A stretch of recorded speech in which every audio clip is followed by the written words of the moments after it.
Hi guys, ఈ video పూర్తిగా చూడండి. Please watch this video completely. మన ఇండియాలో మనకున్న కాన్స్టిట్యూషన్ ప్రకారం కేంద్ర ప్రభుత్వానికి అంటే ఇండియన్ సెంట్రల్ గవర్నమెంట్కి 5 years రూలింగ్ చేసే అవకాశం ఉంటుంది. అండ్ మన దేశంలోనే ఉన్న అన్ని రాష్ట్రాలకి 5 years రూలింగ్ చేసే అవకాశం ఉంటుంది. 4.5 సంవత్సరాలు రూలింగ్ చేస్తాయి. తర్వాత లాస్ట్ ఇయర్ అంటే 5వ సంవత్సరాన్ని ఎలక్షన్ ఇయర్ అంటారు, లేకపోతే ఎన్నికల సంవత్సరాలు అంటారు. ఎన్నికల సంవత్సరం వచ్చిన తర్వాత ప్రతిపక్షంలో ఆ రాష్ట్రంలో ప్రతిపక్షంలో అపోజిషన్లో ఉన్న పార్టీకి అక్కడ అధికారంలో ఉన్న పార్టీ గురించి వాళ్ళు చేసిన మిస్టేక్స్ గురించి కానీ వాళ్ళ నెగిటివ్ గురించి కానీ డెవలప్మెంట్లో కానీ సంక్షేమ పథకాల్లో వెల్ఫేర్ స్కీమ్లో జరిగిన నెగిటివ్ గురించి మాట్లాడతారు. అధికార పార్టీకి వాళ్ళు చేసిన పాజిటివ్ గురించి కానీ వాళ్ళు చేసిన డెవలప్మెంట్ యాక్టివిటీస్ గురించి మాట్లాడుకోవాలి యాక్చువల్ అయితే. కానీ కొంతకాలంగా మన ఇండియాలో కానీ వివిధ రాష్ట్రాల్లో కానీ ఒక ట్రెండ్ను ఒక స్ట్రాటజీని ఫాలో అవుతున్నారు.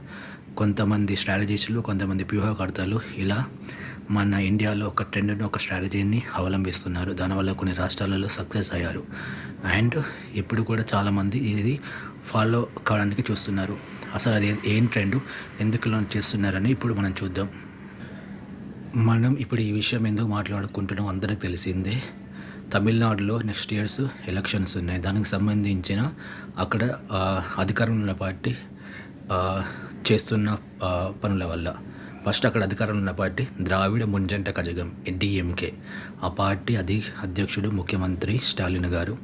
ఆయన ఎన్ఈపీ నేషనల్ ఎడ్యుకేషన్ పాలసీ కానీ అందులో త్రిభాష సూత్రం అంటే హిందీని ప్రవేశపెట్టడం ద్వారా కానీ డీలిమిటేషన్ విధానం కానీ చాలా వ్యతిరేకిస్తున్నాడు. తమిళనాడులో అందరూ పిల్లల్ని కానీ ప్రారంభించండి, హిందీని బలవంతంగా రుద్దుతున్నారా అని రకరకాల ప్రకటనలతో అక్కడ అతను అధికారంలో ఉన్న వ్యక్తి ఈ లాస్ట్ ఎలక్షన్ ఇయర్లో ఇలా చేస్తున్నాడు. చాలామంది ఇది అతడు ఎలక్షన్ గెలవడానికే చేస్తున్నాను అంటున్నారు. ఇది ఎంతవరకు కరెక్ట్ అంటే నాకు కూడా తెలియదు. కానీ హిందీ అనేది బీజేపీ అధికారంలో రాకముందు 1998కు ముందు నుంచి ఎప్పంచులో 1994, 90 ఎప్పంచులో భారతదేశంలో చాలా రాష్ట్రాల్లో హిందీ అనేది సెకండ్ లాంగ్వేజ్గా ఉంది. చాలామంది హిందీని చదువుతారు, రాస్తారు. ఇది ఇప్పుడేం కొత్త ఏం కాదు. కానీ తమిళనాడు వాళ్ళు హిందీని ఎప్పంచలో యాంటీగా భావిస్తున్నారు. కానీ తమిళనాడులో ఉండే చాలామంది, తమిళనాడులో పుట్టి పెరిగిన కొంతమంది హీరోలు హిందీ కూడా చదువుతారు, హిందీ కూడా రాస్తారు, మహేష్ బాబు లాంటి వ్యక్తులు. సో హిందీ అనేది కొత్త కాదు. మరి ఆయన ఎందుకు ఇప్పుడు ఇలా స్టార్ట్ చేశాడో నాకు తెలియడం లేదు.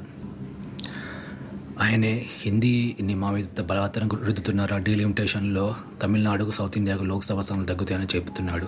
ఇది ఎందుకంటే ఇప్పుడు అక్కడ ప్రస్తుతం తమిళనాడులో విజయ్ తలపతి పార్టీ పెట్టాడు. విజయ్ తలపతికి ప్రశాంత్ కిషోర్ అనే ఒక ఎలక్షన్ స్ట్రాటజిస్ట్ వ్యూహకర్తగా పనిచేస్తున్నాడు. అతడు వాళ్ళకు ఒక స్ట్రాటజీ చెప్పాడు. అదేంటంటే Anna DMK and Vijay Thalapathy party పొత్తు పెట్టుకోవాలని, ఒకరు ముఖ్యమంత్రి ఒక ఉప ముఖ్యమంత్రి తీసుకోవాలని ఆయన ప్రతిపాదించాడు. సో దీనికి గాను అధికారంలో ఉన్న డిఎంకే పార్టీ సెంట్రల్పై, కేంద్ర ప్రభుత్వం బీజేపీపై అగెనిస్ట్గా పోరాడినట్టు చేస్తున్నారు వాళ్ళు. ఇదని చాలామంది విశ్లేషకులు, అనాలిసిస్లు భావిస్తున్నారు. ఆయన నేరుగా కేంద్ర ప్రభుత్వంపై కానీ కేంద్ర విద్యాశాఖ మంత్రిపై కానీ నేరుగా ఈ త్రిభాష సూత్రంపై, హిందీ భాషపై అనేక కామెంట్లు చేస్తున్నారు. ఇది కేవలం ఎన్నికల ఇయర్ కాబట్టి, ఎలక్షన్ ఇయర్ కాబట్టి చేస్తున్నారని చాలామంది విశ్లేషకులు అంటున్నారు.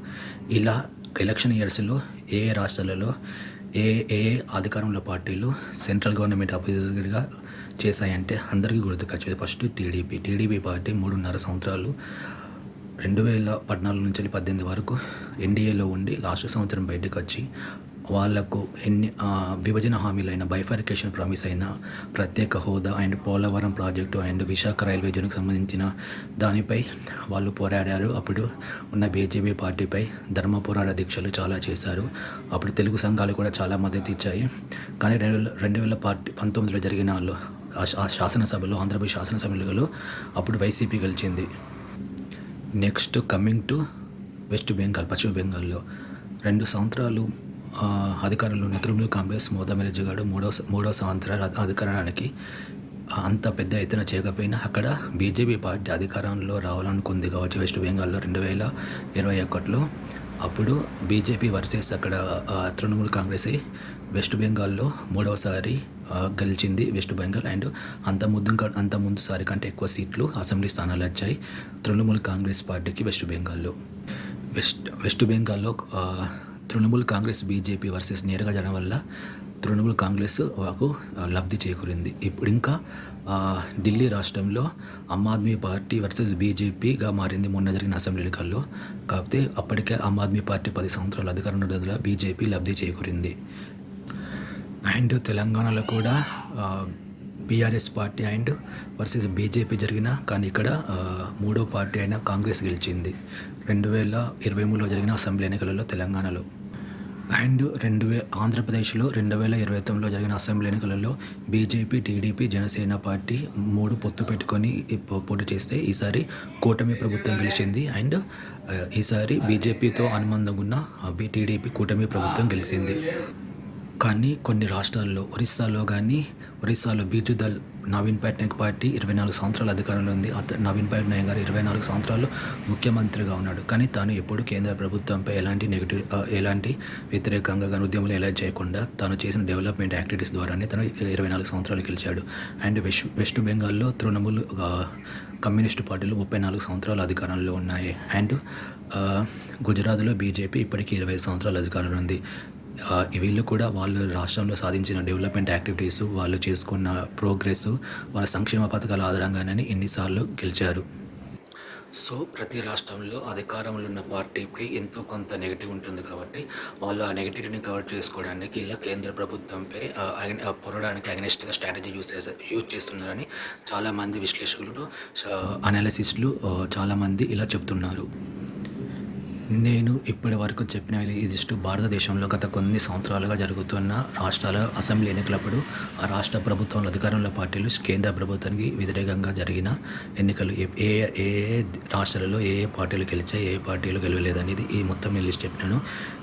నేను ఏదైనా రాష్ట్రానికి సంబంధించిన ఏదైనా లిస్టు మర్చిపోతే, ఏదైనా పార్టీ మర్చిపోతే కింద కామెంట్ చేయండి. And thanks for watching this video. Thank you so much.